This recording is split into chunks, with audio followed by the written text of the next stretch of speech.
હવે નારદજીની કથા શરૂ થાય છે. अथ चतुर्थोऽध्यायः.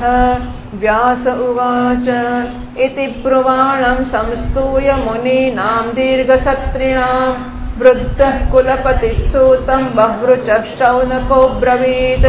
शौनक उवाच सूत सूत महाभागवदनो वदतां वर कथां भागवतीं पुण्यां यदाह भगवान् शुकः. कस्मिन् युगे प्रवृत्तेयं स्थाने वा केन हेतुना कुतः सञ्चोदितः कृष्णः कृतवान् संहितां मुनिः. तस्य पुत्रो महायोगी समदृङ् निर्विकल्पकः. एकान्तमतिरुन्निद्रो गूढो मूढ इवेयते. दृष्ट्वानुयान्तं ऋषिमात्मजमप्यनग्नं देव्यो ह्रिया परिदधुर्न सुतस्य चित्रम्. तद्वीक्ष्य पृच्छति मुनौ जगदुस्तवास्ति. स्त्रीपुंभिदानतु सुतस्य विविक्तदृष्टेः. कथमालक्षितः पौरैः सम्प्राप्तः कुरु जाङ्गलान्. उन्मुक्तमूकजडवद्वीच भृङ्गजसाह्वये. कथं वा पाण्डवे यस्य राजर्षेर्मुनिम् संवादः समभूत्तात यत्रैषा सात्वती श्रुतिः. स गोदोहनमात्रं हि गृहेषु गृहमेदिनाम् अवेक्षते महाभागस्तीर्थी कुर्वंस्तदाश्रमम्. अभिमन्युसुतं सूतप्राहुर्भागवतोत्तमम्. तस्य जन्म महाश्चर्यं कर्माणि च गृणीहिनः. स सम्राट् कस्य वा हेतुः पाण्डूनां मानवर्धनः. प्रायोपविष्टो गङ्गायामनादृत्याधिराश्रियम्. नमन्ति यत्पादनिकेतमात्मनः. शिवाय हानेय धनानि शत्रवः. कथं सवीरश्रियमङ्गदुस्त्यजाम् युवैषतो स्रष्टुमहो सहासुभिः. शिवाय लोकस्य भवाय भूतये य उत्तमश्लोकपरायणा जनाः. जीवन्ति नात्मार्थमसौ पराश्रयम् मुमोच निर्विद्य कुतः कलेवरम्. तत्सर्वं न समाचक्षपृष्टो यदिह किञ्चन. मन्ये त्वां विषये वाचां स्नातमन्यत्र छान्दसात्. ओम.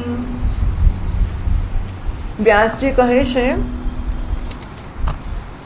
એ દીર્ઘકાલીન સત્રમાં ભેગા થયેલા મુનિઓમાં વિદ્યા વયોવૃદ્ધ એટલે વિદ્યાર્થી પણ અને વયથી પણ વૃદ્ધ એવા કુલપતિ ઋગ્વેદી શૌનકજીએ સૂતજીની પૂર્વોક્ત વાત સાંભળીને એમની પ્રશંસા કરી અને કહ્યું. શૌનકજી કહે છે, સૂતજી આપ વક્તાઓમાં શ્રેષ્ઠ છો તથા બહુ ભાગ્યશાળી છો. જે કથા ભગવાન શ્રી સુખદેવજીએ કહી હતી એ ભગવાનની પુણ્યમયી કથા કૃપા કરીને આપ અમને સંભળાવો. એ કથા કયા યુગમાં કયા સ્થાન ઉપર અને કયા કારણથી થઈ હતી. મુનિવર કૃષ્ણદ્વૈપાયને કોની પ્રેરણાથી એ પરમહંસોની સંહિતાનું નિર્માણ કર્યું હતું. એમના પુત્ર સુખદેવજી મહારાજ મહાન યોગી સમદર્શી ભેદભાવ રહિત સંસાર નિદ્રાથી જાગેલા અને નિરંતર એકમાત્ર પરમાત્મામાં જ સ્થિર રહે છે. એ છુપાયેલા રહેવાને કારણે મૂઢ જેવા પ્રતીત થાય છે. ગૂઢ મૂઢ ઇવ ઈયતે. વ્યાસજી જ્યારે સંન્યાસને માટે વનની તરફ જતા પોતાના પુત્રની પાછળ પાછળ જઈ રહ્યા હતા એ સમયે જળમાં સ્નાન કરનારી સ્ત્રીઓએ નગ્ન સુખદેવજીને જોઈને તો વસ્ત્ર ધારણ ના કર્યા, પરંતુ વસ્ત્ર પહેરેલા વ્યાસજીને જોઈને લજ્જાથી કપડાં પહેર્યા. કહેવાય છે કે ગોપીઓ સ્ત્રીઓ સ્નાન કરી રહી હતી. આગળ આગળ સુખદેવજી મહારાજ જાય છે, પાછળ પાછળ વ્યાસજી જાય છે. સુખદેવજી મહારાજ તો વસ્ત્ર વગરના છે અને સ્ત્રીઓ સ્નાન કરી રહી છે. એ સુખદેવજીને જોઈને લજ્જા નથી આવી, એમણે સ્નાન કરવાનું ચાલુ રાખ્યું છે. પાછળ પાછળ એક તો બુઢ્ઢા સુખદેવજી મહારાજ તો નાના યુવાન છે, 16 વર્ષના, અને વ્યાસજી તો બુઢ્ઢા ઘરડા છે અને વસ્ત્રો પહેરેલા છે. છતાં એ પસાર થયા ને તો સ્ત્રીઓને લજ્જા આવી અને એમણે વસ્ત્રો ધારણ કરી લીધા. આ આશ્ચર્યને જોઈને જયારે વ્યાસજીએ એ સ્ત્રીઓને એનું કારણ પૂછ્યું ત્યારે ઉત્તર આપ્યો, આપની દૃષ્ટિમાં તો હજુ સ્ત્રી પુરુષનો ભેદ બનેલો છે, પરંતુ આપના પુત્રની શુદ્ધ દૃષ્ટિમાં સ્ત્રી અને પુરુષનો ભેદ નથી. કુરુજાંગલ દેશમાં પહોંચીને હસ્તિનાપુરમાં એ પાગલ, ગુંગા અને જડ જેવા વિચરણ કરતા હશે. નગરવાસીઓ એમને કેવી રીતે ઓળખ્યા? પાંડવ નંદન રાજા શ્રી પરીક્ષિતના આ મૌની સુખદેવજી સાથે સંવાદ કેવી રીતે થયો, જેમાં આ ભાગવત સંહિતા કહેવામાં આવી. મહાભાગ્યવાન શ્રી સુખદેવજી તો ગૃહસ્થોના ઘરોને તીર્થ સ્વરૂપ બનાવી દેવાને માટે એટલી જ વાર એમના દરવાજા ઉપર ઉભા રહેતા જેટલી સમયમાં એક ગાયને દોહાય. ગોદોહન સમય જેટલું જ ઉભા રહે, એટલે કે 3 ક્ષણથી વધારે સુખદેવજી મહારાજ કોઈ જગ્યાએ ઉભા રહેતા નથી. ગૃહસ્થોના ઘરને પવિત્ર કરવા માટે આટલું જ ઉભા રહે છે, વધારે નહીં. સુતજી, અમે સાંભળ્યું છે કે અભિમન્યુ નંદન પરીક્ષિત ભગવાનના મહાન પ્રેમી ભક્ત હતા. એમના અત્યંત આશ્ચર્યમય જન્મ અને કર્મનું પણ વર્ણન કરો. એ તો પાંડવ વંશના ગૌરવ વધારનારા સમ્રાટ હતા. ભલા કયા કારણથી સામ્રાજ્ય લક્ષ્મીનો પરિત્યાગ કરીને એ ગંગા કિનારા પર મૃત્યુ પર્યંત અનશનનું એટલે ઉપવાસનું વ્રત લઈને બેસી ગયા હતા? શત્રુગણ પોતાના ભલા માટે બહુ બધું ધન લાવીને એમના ચરણોમાં રાખવાની ચોકીમાં નમસ્કાર કરતા હતા. એક વીર યુવક હતા. એમણે એ દુસ્ત્યજ લક્ષ્મીને પોતાના પ્રાણોની સાથે ભલા શા માટે છોડવાની ઈચ્છા કરી? ઉપવાસ ઉપર ઉતર્યા એટલે પ્રાણ પણ છોડવાની ઈચ્છા કરી, લક્ષ્મી પણ છોડવાની ઈચ્છા કરી. એવું શું થયું? શા માટે એમણે આવું કર્યું? પરીક્ષિતજીએ.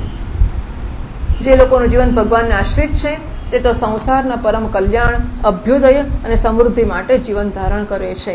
એમાં એમને કોઈ સ્વાર્થ નથી હોતો. એમનું શરીર તો બીજાઓના હિતને માટે જ હોય છે. એમણે વિરક્ત થઈને એનો પરિત્યાગ કર્યો. શા માટે કર્યો? વેદવાણીને છોડીને અન્ય સમસ્ત શાસ્ત્રોના આપ પારદર્શી વિદ્વાન છો.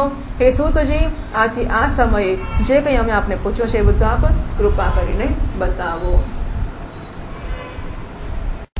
सूत उवाच द्वापरे समनुप्राप्ते तृतीये युगपर्यये जातः पराशराद्योगी वासव्यां कलया हरेः स कदाचित् सरस्वत्या उपस्पृश्य जलं शुचि विविक्तदेश आसीन उदिते रविमण्डले परावरज्ञः सरुषिः कालेनाव्यक्तरंहसा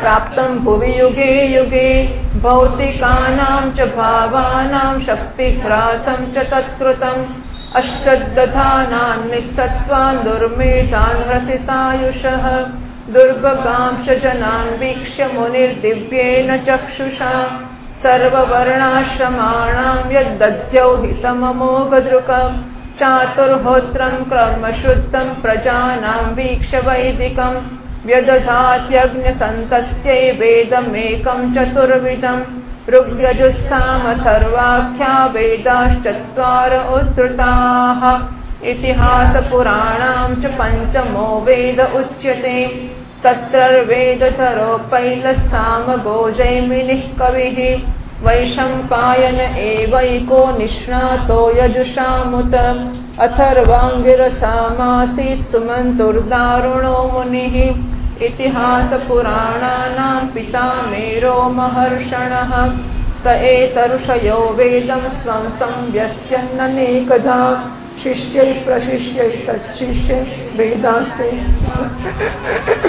त एव वेदा दुर्मेधैर्धार्यन्ते पुरुषैर्यथा एवं चकार भगवान् व्यासः कृपणवत्सलः स्त्रीशूद्रद्विजबन्धूनां त्रयेण श्रुतिगोचरा कर्म श्रेयसि मूढानां श्रेय एवं भवेदिह इति भारतमाख्यानं कृपया मुनिना कृतम् एवं प्रवृत्तस्य सदा भूतानां श्रेयसि द्विजाः मकेनापि यदा नातुष्यदृदयं ततः नातिप्रसीदधृत्य सर्वसत्यातटे वितर्कयन् विविक्तस्थ इदं प्रोवाच धर्मवित् धृतव्रतेन हि मया छन्दांसि गुरवोऽग्नयः मानिता निर्व्यलीकेन गृहीतं चानुशासनं भारतव्यपदेशेन ह्याम्नायार्थश्च दर्शितः दृश्यते यत्र धर्मादिस्त्रीशूद्रादिभ्रभिप्युत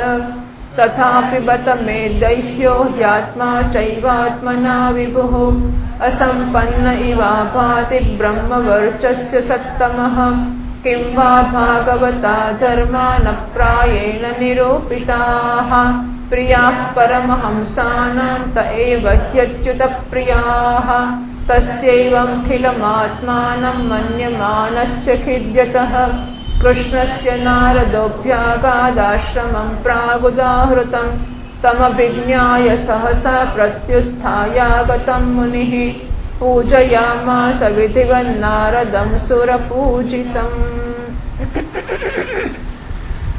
सूतजी કહે છે, આ વર્તમાન ચતુર્યુગોનો ત્રીજા યુગ દ્વાપરમાં મહર્ષિ પરાશર દ્વારા વસુકન્યા સત્યવતીના ગર્ભથી ભગવાનના કલાવતાર યોગીરાજ વ્યાસજીનો જન્મ થયો।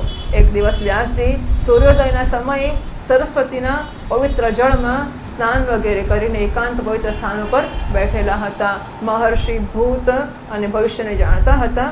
એમની દૃષ્ટિ અચૂક હતી।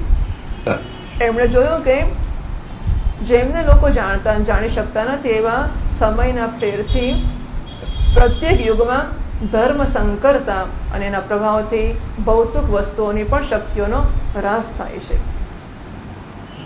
સંસારના લોકો શ્રદ્ધા વગરના અને શક્તિ વગરના થઈ જાય છે। એમની બુદ્ધિ કર્તવ્યનો ઠીક નિર્ણય કરી શકતી નથી અને આયુષ્ય પણ ઓછું થઈ જાય છે। લોકોની આ ભાગ્યહીનતાને જોઈને એ મુનીશ્વરે પોતાની દિવ્ય દૃષ્ટિથી સમસ્ત વર્ણો અને આશ્રમોનો હિત કેવી રીતે થાય એના પર વિચાર કર્યો। એમણે વિચાર્યું કે વેદોક્ત ચાતુર્હોત્ર હોતા, અધ્વર્ય, ઉદ્ગાત અને બ્રહ્મા 4 હોતા હોય છે। એમના દ્વારા થતા યજ્ઞ અગ્નિહોત્રાદિ, અગ્નિ સ્ટોમાદિ યજ્ઞને ચાતુર્હોત્ર કહે છે। આવા કર્મો લોકોના હૃદયને શુદ્ધ કરનારા છે। આ દૃષ્ટિથી યજ્ઞનો વિસ્તાર કરવાને માટે એમણે એક જ વેદના 4 વિભાગ કર્યા। વ્યાસજી દ્વારા યુગ, યજુઃ, સામ અને અથર્વ આ 4 વેદોનું પૃથક્કરણ થયું। ઇતિહાસ અને પુરાણોને 5મો વેદ કહે છે। એમાં ઋગ્વેદના પૈલ, સામગાનના વિદ્વાન જૈમિની અને યજુર્વેદના એકમાત્ર સ્નાતક વૈશંપાયન થયા। અથર્વવેદમાં પ્રવીણ થયા ધર્મનંદન સુમંતુ મુનિ। ઇતિહાસ પુરાણોના સ્નાતક મારા પિતા રોમહર્ષણ હતા। આ પૂર્વોક્ત ઋષિઓએ પોતપોતાની શાખાને હજુ વધારે વિભાગોમાં વિભક્ત કરી। આ પ્રકારે શિષ્ય પ્રશિષ્ય એમના દ્વારા શિષ્યો દ્વારા વેદોની બહુ બધી શાખાઓ બની ગઈ। ઓછી સમજવાળા પુરુષો પર કૃપા કરીને ભગવાન વેદવ્યાસે આટલા માટે આવા વિભાગ કર્યા કે જે લોકોની સ્મરણ શક્તિ ના હોય અથવા ઓછી હોય એ લોકો પણ વેદને ધારણ કરી શકે। સ્ત્રી, શૂદ્ર અને પતિત દ્વિજાતિ આ ત્રણેય વેદશ્રવણના અધિકારી નથી। આથી એ કલ્યાણકારી શાસ્ત્રોક્ત કર્મોના આચરણમાં ભૂલ કરી બેસે છે। હવે એમના દ્વારા એમનું પણ કલ્યાણ થઈ જાય એવો વિચાર કરીને મહામુનિ વ્યાસજીએ કૃપા કરીને મહાભારત ઇતિહાસની રચના કરી। શૌનક આદિ ઋષિઓ જો કે વ્યાસજી આ પ્રકારે પોતાની પૂરી શક્તિથી સદા સર્વદા પ્રાણીઓના કલ્યાણમાં જ લાગેલા રહ્યા, છતાં પણ એમના હૃદયને સંતોષ ના થયો। એમનું મન કંઈક ખિન્ન થઈ ગયું। સરસ્વતી નદીના પવિત્ર કિનારા પર એકાંતમાં બેસીને ધર્મના જાણકાર વ્યાસજી મનમાં ને મનમાં વિચાર કરતા હતા અને કહેતા હતા, મેં નિષ્કપટ ભાવથી બ્રહ્મચર્યાદિ વ્રતોનું પાલન કરતા વેદ, ગુરુજન અને અગ્નિઓનું સન્માન કર્યું છે અને એમની આજ્ઞાનું પાલન કર્યું છે। મહાભારતની રચનાના નિમિત્તે મેં વેદોના અર્થને ખોલી આપ્યા છે। એટલે મહાભારત લખ્યું છે। એ મહાભારત લખવાની પાછળનો હેતુ કયો છે કે વેદના અર્થ બધાનું ઉદ્ઘાટન મેં એમાં કર્યું છે, જેનાથી સ્ત્રી, શૂદ્ર વગેરે પણ પોતપોતાના ધર્મ કર્મનું જ્ઞાન પ્રાપ્ત કરી શકે છે। જો કે હું બ્રહ્મ તેજથી સંપન્ન અને સમર્થ છું, છતાં પણ મારું હૃદય કંઈક અપૂર્ણ કામ, જાણે કંઈક ઈચ્છા રહી ગઈ હોય એવું દેખાય છે। અવશ્ય હજુ સુધી મેં ભગવાનને પ્રાપ્ત કરાવનારા ધર્મનું પ્રાયઃ નિરૂપણ નથી કર્યું। એ જ ધર્મ પરમહંસોને પ્રિય છે અને એ જ ભગવાનને પણ પ્રિય છે। માનો ના માનો પણ મારી અપૂર્ણતાનું આ જ કારણ છે। શ્રી કૃષ્ણ દ્વૈપાયન વેદવ્યાસ જે આ પ્રકારે પોતાને અપૂર્ણ જેવા માનીને જ્યારે ખિન્ન થઈ રહ્યા હતા તે સમયે પૂર્વોક્ત આશ્રમમાં દેવર્ષિ નારદજી આવી પહોંચ્યા। એમને આવ્યા જોઈને વ્યાસજી તરત ઉભા થઈ ગયા। એમણે દેવતાઓના દ્વારા સન્માનિત દેવર્ષિ નારદની વિધિપૂર્વક પૂજા કરી। એટલે શ્રીમદ્ભાગવતે મહાપુરાણે પારમહંસ્યામ સંહિતાયામ પ્રથમ સ્કંધે નૈમિષેયોપાખ્યાને ચતુર્થોऽધ્યાયઃ। શ્રીકૃષ્ણાર્પણમસ્તુ।